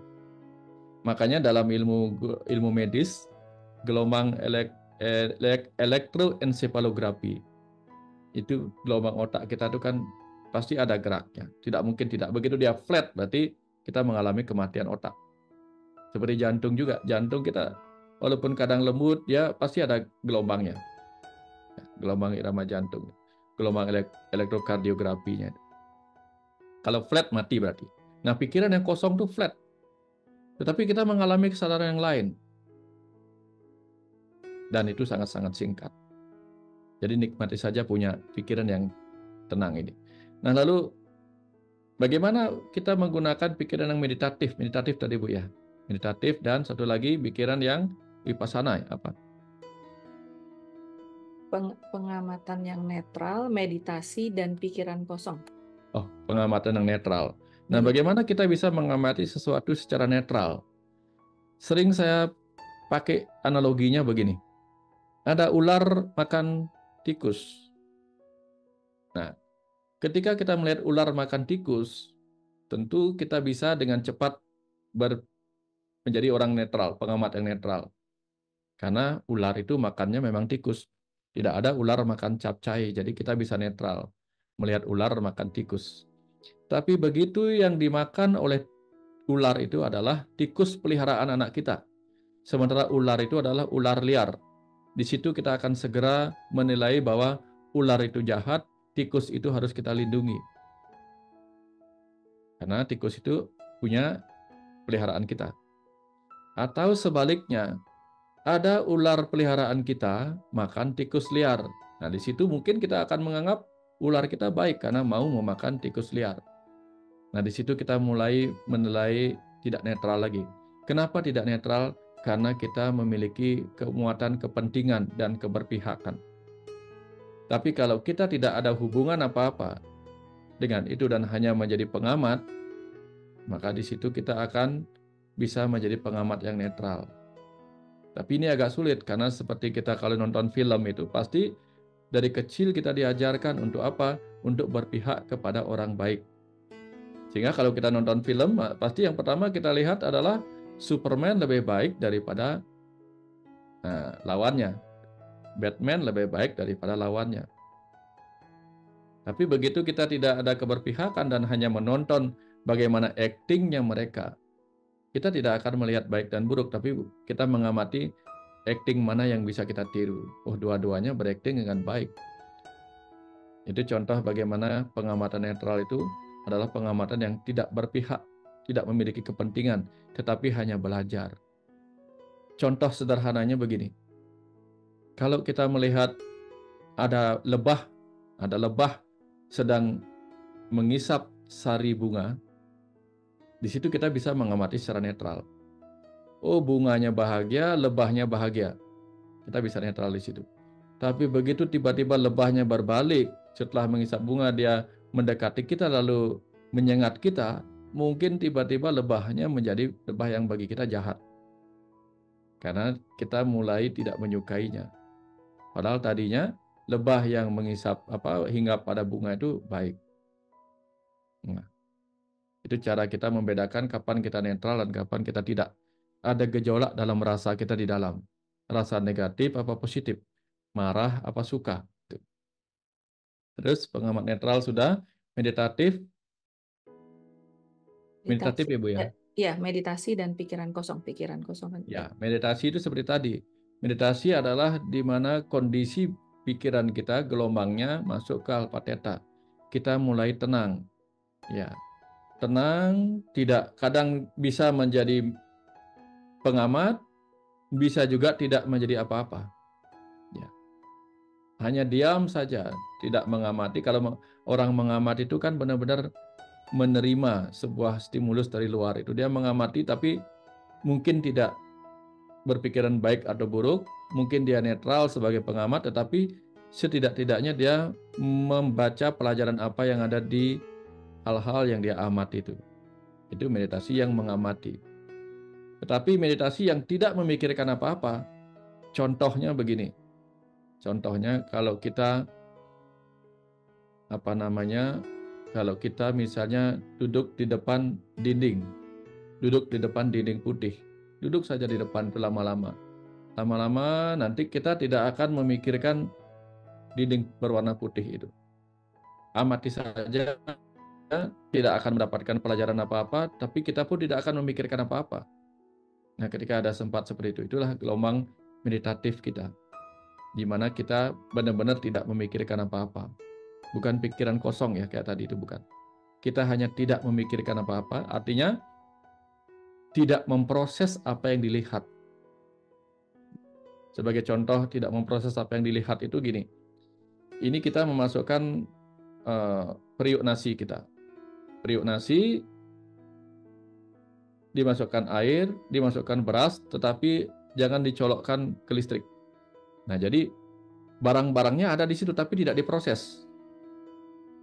Nah, jadi kita mungkin melihat dinding putih itu, tetapi tidak memprosesnya sebagai sebuah bahan pemikiran. Nah, itu contoh bagaimana kita berada di gelombang meditatif yang mengamati tanpa menilai apa-apa. Benar-benar lebih dari netral. Benar-benar tidak memikirkan apa-apa. Ya, itu contoh. Kira-kira seperti itu, Bu. Baik, Ya. saya juga jadi banyak belajar tuh perbedaannya. Ya. Oke, ini dari Pak Dode Surya. Selamat sore, Dr. Wayan. Izin bertanya bagaimana cara mengukur baik atau buruk sesuatu. Terkadang kita sudah menjalankan sesuatu yang dianggap benar menurut ajaran agama. Namun dalam kondisi saat ini dianggap munafik. Apakah di kehidupan ini yang dikatakan benar adalah sesuatu yang dominan, dilakukan dominan oleh... Ya. Nah, ketika kita berbicara baik dan buruk, benar dan salah, seringkali itu adalah kesepakatan yang berlaku di wilayah tertentu, waktu tertentu. Karena kita berada di kehidupan yang terjebak di dalam ruang dan waktu. Sehingga ada ruang tertentu, ada waktu tertentu di mana sesuatu menjadi benar atau menjadi salah. Nah, misalnya begini, kalau kita tinggal di Indonesia, menyapa orang lain yang kita temui di luar, walaupun tidak kita kenal, itu mungkin membuat kita disebut orang yang ramah. Ya, misalnya ketemu orang di jalanan, kita sapa, halo apa kabar, mau kemana, itu sopan. Itu anak yang ramah, itu ciri khas orang Indonesia. Tapi kalau ketemu bule yang jalan-jalan di Kuta, lalu kita sapa, how are you, where are you going, marah mereka. Mereka akan mengatakan kita terlalu mau campur urusannya. Nah, jadi hal baik dan buruk itu berlaku di tempat yang berbeda, hasilnya berbeda. Apalagi seperti yang sering saya ceritakan, meludahi teman itu tentu adalah sikap yang sangat tidak sopan. Tapi di Afrika sana ada suku yang ketemu teman itu saling meludahi. Nah, itu adalah hal yang baik di situ. Nah, itu sebabnya di kisah Mahabharata, Dharma itu bukanlah disebut kebenaran, tetapi kewajiban. Ketika Arjuna mengatakan bahwa membunuh kakek sendiri, membunuh guru sendiri, itu adalah perbuatan yang jahat. Benar. Benar bahwa itu perbuatan yang jahat. Itu perbuatan yang tidak baik dalam ajaran agama. Tetapi di medan perang Kurukshetra, sebagai seorang kesatria yang swadharma atau kewajibannya adalah berperang, dia harus melepaskan apa yang disebut baik buruk dalam situasi itu. Ya, ajaran agama mengajarkan kepada kita jangan pernah membunuh, jangan menyakiti, itu benar. Tapi di medan perang, sebagai seorang prajurit, ajaran itu harus ditinggalkan. Karena baik buruk di medan perang itu berbeda dengan kebenaran dalam hal yang lain. Itu saatnya kita menjalankan apa yang disebut dharma atau kebenaran kita sebagai seorang prajurit. Berbohong tentu tidak baik. Tapi seorang dokter diizinkan berbohong. Seorang ibu diizinkan berbohong pada anaknya. Pedagang di pasar diizinkan berbohong kepada pembelinya. Apakah pedagang yang berbohong kepada pembeli akan kena karma? Iya, dia juga akan dibohongi oleh petani yang menjual barangnya ke dagangnya. Jadi kita semua akan saling berbohong, tetapi kita tidak menyebutnya kebohongan yang berantai. Ya, karena kita menerimanya, kita tidak menyebutnya hal yang buruk. Nah, jadi kebenaran itu adalah sifatnya universal. Kebenaran dari seekor ular adalah makan tikus. Kebenaran tikus adalah makan padi. Kebenaran petani adalah mengusir tikus itu sendiri. Jadi semua orang sedang menjalankan kebenarannya masing-masing. Nah, kebenaran demi kebenaran itulah yang kemudian dikumpulkan menjadi pembenaran-pembenaran yang disepakati, dibuat hukum-hukumnya oleh manusia. Nah, ini yang disebut kemudian dengan super ego. Jadi dorongan manusia, dorongan alami kita disebut dengan id. Kemudian ada super ego, ada aturan-aturan yang menjadi norma-norma kebenaran yang kita sepakati. Begitu dorongan kita tidak sesuai dengan aturan yang mungkin menjadi penghalang kita, disitulah ego bereaksi. Nah, jadi yang Sigmund Freud mengatakan konflik ego terjadi karena id bertentangan dengan super ego. Dorongan kita bertentangan dengan norma-norma yang berlaku sebagai kebenaran yang dianut oleh masyarakat. Ya, jadi itu ya kita membedakan mana pembenaran, mana kebenaran. Kalau pembenaran itu adalah sesuatu yang berupa reaksi ego kita. Reaksi ego kita untuk mengatasi apa? Untuk mengatasi super ego yang kadang-kadang tidak sesuai. Ya, kita mengatakan, ya sudah sepantasnya saya begini. Itulah pembenaran contohnya. Nah, kira-kira seperti itu, WK, jawabannya pertanyaan tadi. Baik, Pak Wayan. Ada lagi dari Bapak Ibu, mungkin bisa raise hand juga boleh, langsung buka mic. Mungkin ada satu pertanyaan dari saya nih Pak Wayan. Ini kan tadi banyak sekali manfaat kita merasakan harmonis ya. Hanya kan kenyataannya di dalam kehidupan kita sehari-hari itu banyak sekali yang membuat kita jadi emosional. Itu kan yang mengganggu keharmonisan, perasaan harmonis itu atau pikiran kita yang harmonis. Kira-kira Pak Wayan bisa kasih tips nggak bagaimana kita mengelola emosi supaya harmonisasi di dalam diri kita itu bisa terus terjaga, atau paling nggak jangan lama-lama deh emosinya gitu. Ya, kalau kita ingat ketika kita berjalan, tidak pernah kita akan ketemukan jalanan yang benar-benar lurus sepanjang perjalanan kita. Pasti ada gelombang naik turun. Kadang kita berjalan dan harus naik melewati trotoar, di trotoar juga harus naik turun. Dan kita tidak mungkin menggunakan hanya kaki kanan kita untuk terus melangkah. Kadang kita menggunakan kaki kiri lalu kaki kanan, bergiliran. Tetapi kenapa kita tidak jatuh padahal yang kita gunakan dua kaki yang berbeda, jalanannya bergelombang, kadang harus cepat, kadang harus pelan. Gitu. Jadi segala dualitas kita hadapi ketika kita berjalan. Kenapa kita tidak jatuh? Karena kita mempertahankan keseimbangan kita. Nah itu kuncinya. Kita mempertahankan keseimbangan kita. Bahwa dalam kehidupan ini kita akan bertemu dengan sesuatu yang kadang membuat kita bisa menjaga keharmonisan, kadang kita berhadapan dengan sesuatu yang menguji keharmonisan itu sendiri. Nah, itu tantangan kita ke depan. Sehingga yang kita butuhkan adalah bagaimana kita selalu eling dan waspada. Ya, seperti kita berjalan, kapan kita harus menggunakan kaki kanan, kapan harus menggunakan kaki kiri. Kalau kita naik tangga, tentu kita akan bergiliran menggunakannya. Jangan terus menggunakan kaki kanan, lupa menggunakan kaki kiri. Atau jangan terus berjalan lurus, padahal jalanannya bergelombang. Ada saatnya kita perlu melompat kalau ada lubang. Hal yang sama terjadi ketika kita berhadapan dengan hal-hal dualitas di kehidupan ini. Ada saat kita harus menggunakan ego kita untuk menjauh atau flight dari hal-hal yang membuat kita tidak harmonis dengan orang lain. Misalnya suatu ketika kita punya teman yang obrolannya nyambung. Akan tiba saat kita memiliki obrolan yang tidak nyambung dan memicu pertengkaran. Nah ini sekarang nih. Di masa-masa pemilu kemarin itu kan kita mungkin dengan sahabat kita beda pilihan. Jadi kalau kita beda pilihan ya sudah, jangan obrolkan perbedaan pilihan itu. Karena kita harus saling menghormati. Pilihan yang berbeda itu adalah sesuatu yang baik. Karena apa yang benar menurut kita belum tentu benar menurut orang lain.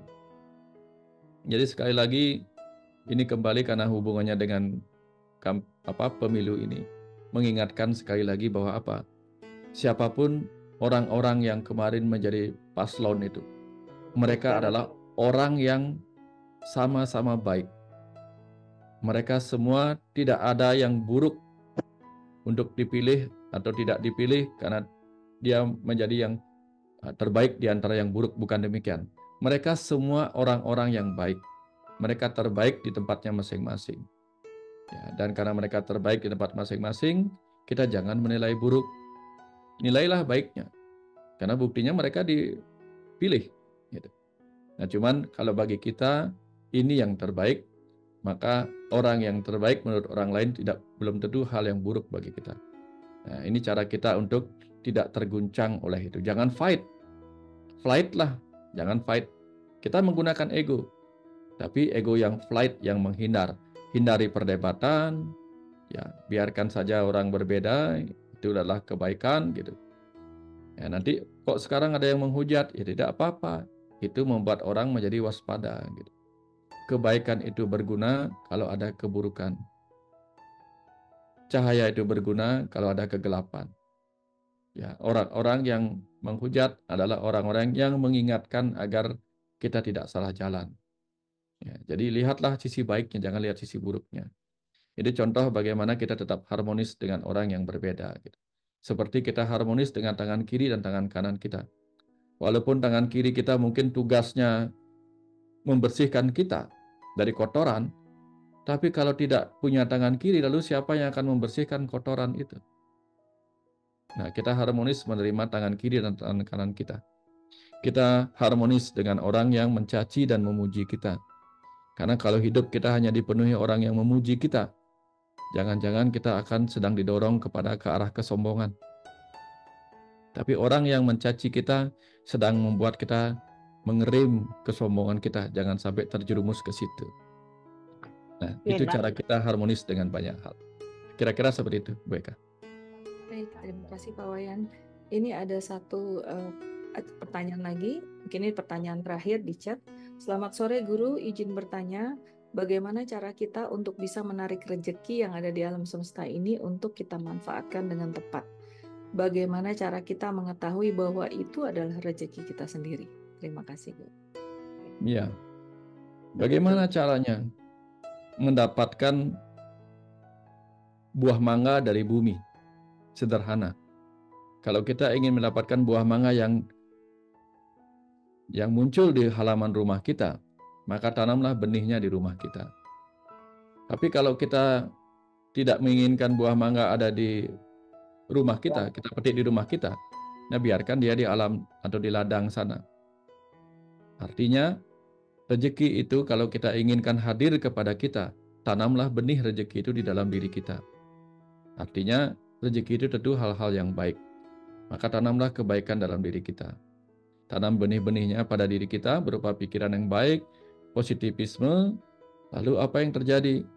Ketika kita menginginkan sesuatu, rezeki itu akan mudah datang kepada kita. Ya, misalnya kalau kita berdagang, kalau di Bali itu orang yang suka berdagang itu di tokonya itu biasanya dipasang di pagi-pagi dia haturkan canang namanya itu, rangkaian bunga itu.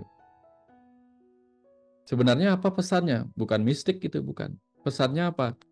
Bunga itu segar, warna-warni, harum, indah gitu. Seakan-akan tersenyum. Itu adalah ajaran kepada para pedagang untuk apa? Untuk ketika dia membuka tokonya, dia menjadi seperti bunga itu sendiri.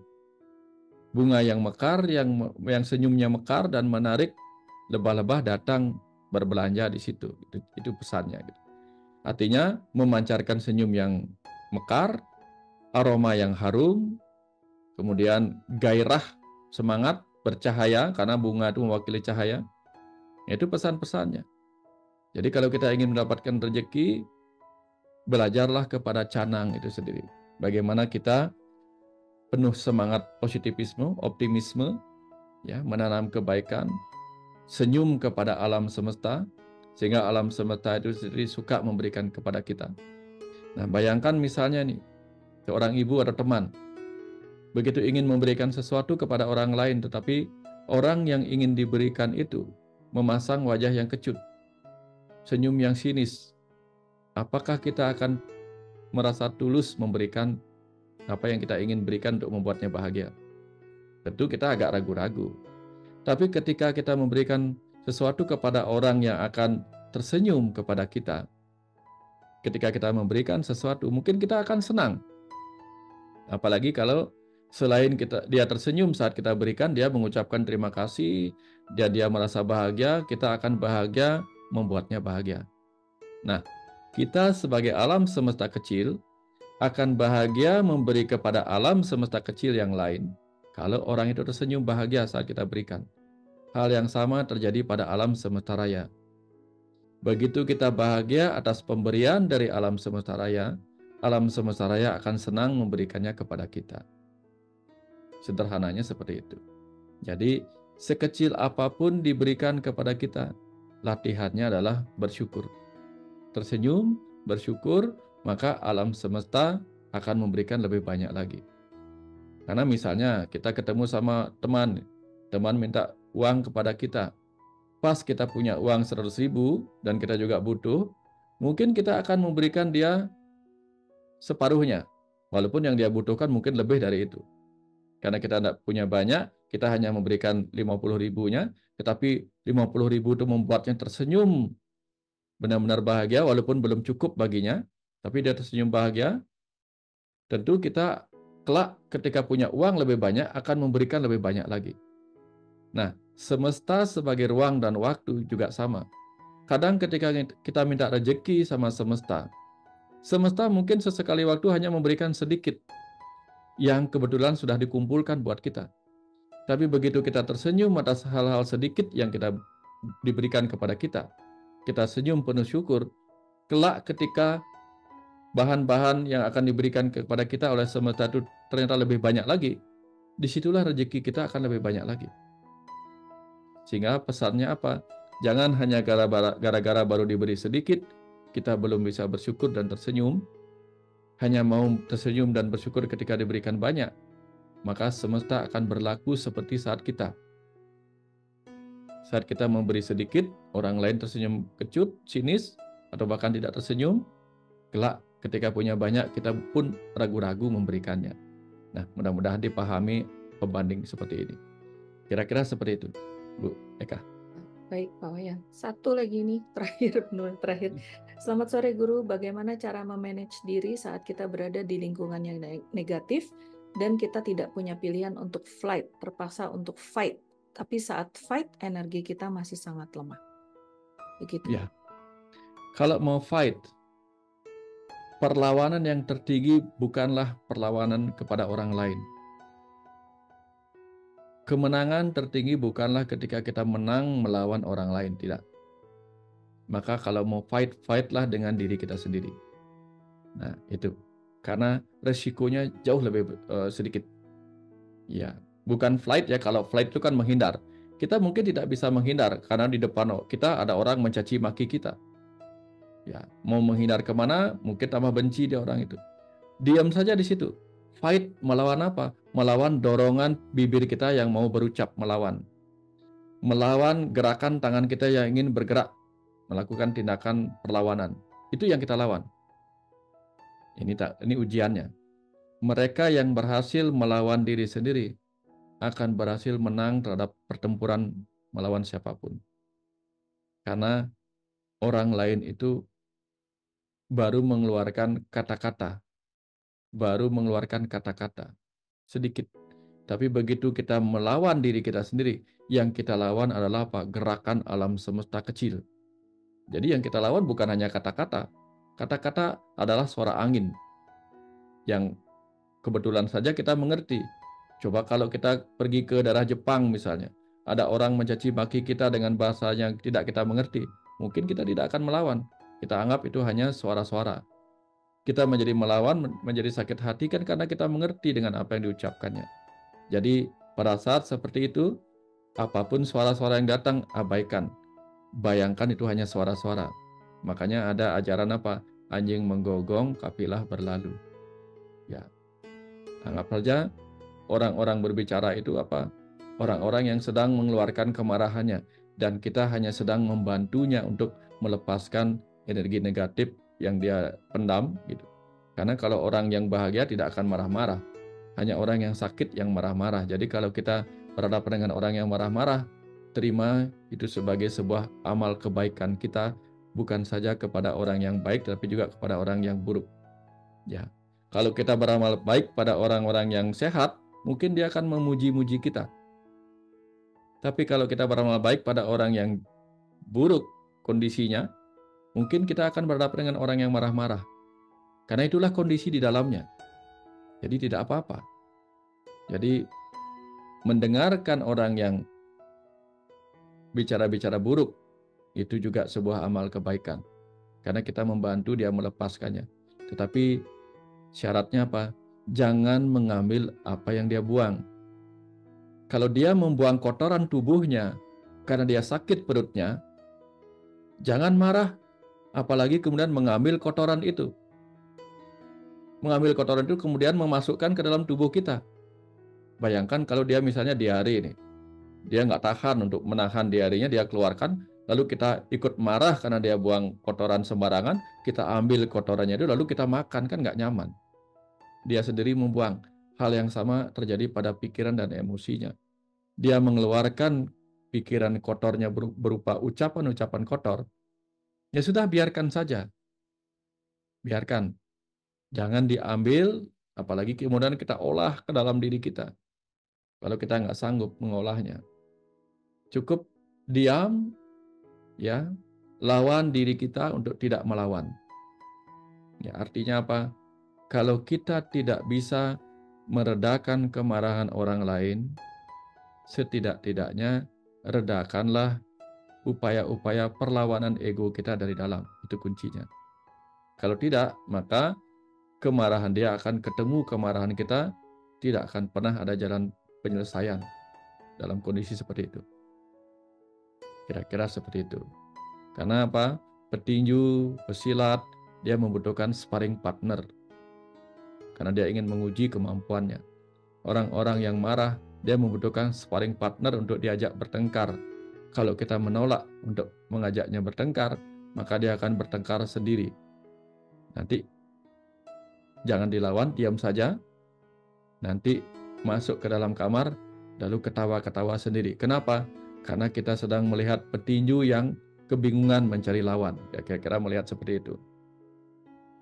Dan tidak ketemu lawan. Ya, kira-kira seperti itu, baik. Baik, terima kasih Pak Wayan. Mohon maaf untuk Bu Rita, saya belum bisa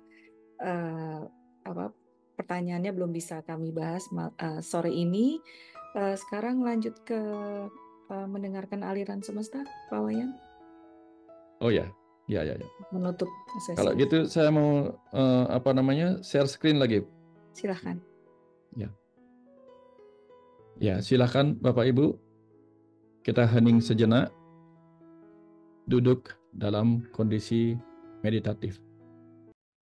Satukan diri kita untuk menjadi pengamat yang merenung terhadap apa yang akan mengalir kepada kita.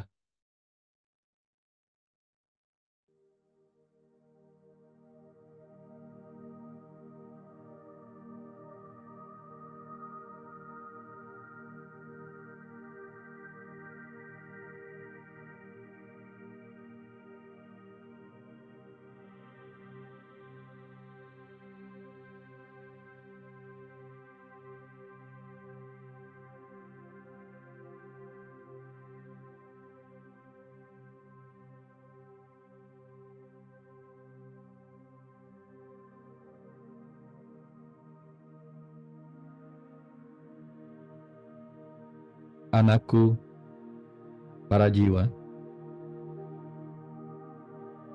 aku ciptakan banyak makhluk di kehidupan ini, agar kalian bekerja sama dalam cinta kasih. Sebab keterbatasan tubuh, pikiran, dan jiwa kalian tidak akan sanggup menuntaskan segala yang ingin kalian raih kehidupan ini. Aku tidak menciptakan kalian untuk tahu dan bisa segalanya, namun agar kalian bisa saling membantu satu sama lain. Maka bekerja samalah dalam kehidupan ini. Belajarlah untuk saling belajar di antara kalian. Aku ada dalam kesendirian semestaku yang tak terbatas. Namun aku menciptakanmu tidak untuk hidup dalam kesendirian. Aku menciptakan kalian dengan beragam perbedaan, agar kalian mengerti pentingnya saling melengkapi di antara kalian. Kalian kuciptakan bukan dalam kesamaan, tetapi dalam perbedaan. Hiduplah bersama dalam keragaman perbedaan kalian. Karena hanya dengan itu kalian bisa saling mengisi, saling melengkapi, saling menyempurnakan. Dengan siapapun kalian bersama saat ini, sesungguhnya kalian sedang ada bersamaku. Karena aku ada dalam diri mereka sebagai sang jiwa. Ketika kalian bekerja sama, sesungguhnya lah kalian sedang harmonis dengan dirimu. Dengan cara menghadirkan diriku sebagai jiwa mereka, dengan itulah sesungguhnya aku sedang menemani perjalanan suka duka kalian kehidupan anak. Aku datang menemuimu melalui mereka untuk bisa membantu. Kenalilah kehadiran padanya. Kenali kehadiranku pada mereka semua, agar kalian mengerti kenapa kalian pantas hidup dalam kebersamaan dengan mereka.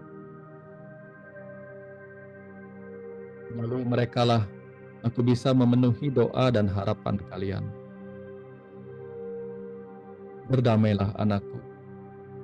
Berdamailah dengan mereka semua, agar kalian bisa merasakan berkah kedamaian dariku. Mari, anakku, hiduplah bersamaku dalam cinta kasih. Hiduplah bersamaku dalam kedamaian, bersama semua yang kau jumpai di kehidupan ini. Karena aku selalu ada dalam diri mereka. Aku menunggu kalian mengenali kehadiranku pada diri mereka. Kenalilah aku, bagaimana kalian mengenali diri kalian sendiri. Kenali dirimu, anakku. Kenalilah dirimu. Karena kau adalah percikanku yang sedang ada di dalam tubuhmu. Damailah, karena engkau adalah sumber kedamaian itu sendiri. Bahagialah, karena engkau adalah sumber kebahagiaan itu sendiri. Dan berbagilah kebahagiaan serta kedamaianmu kepada diriku yang lain, yang ada pada tubuh-tubuh makhluk yang sedang ada di kehidupanmu saat ini. Mari anakku, hiduplah dalam cinta kasih dan kedamaian bersamaku yang sedang ada di mana-mana.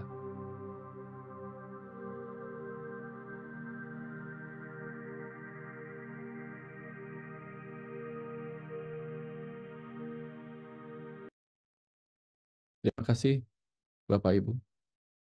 Terima kasih, Semoga pesan Pak. semestanya bermanfaat. Ya, sangat bermanfaat. Terima kasih Bapak Ibu, terima kasih Pak Wayan, terima kasih teman-teman semua. Bagi mereka yang menjalankan ibadah puasa, saya ucapkan selamat beribadah puasa. Kita akan bertemu lagi dengan Pak Wayan tanggal 23 Maret hari Sabtu jam 10 pagi karena itu sudah masuk bulan puasa dengan topiknya menerima perbedaan. Nanti kami tunggu 1 bulan lagi dari sekarang kurang lebihnya. Terima kasih, selamat sore semua.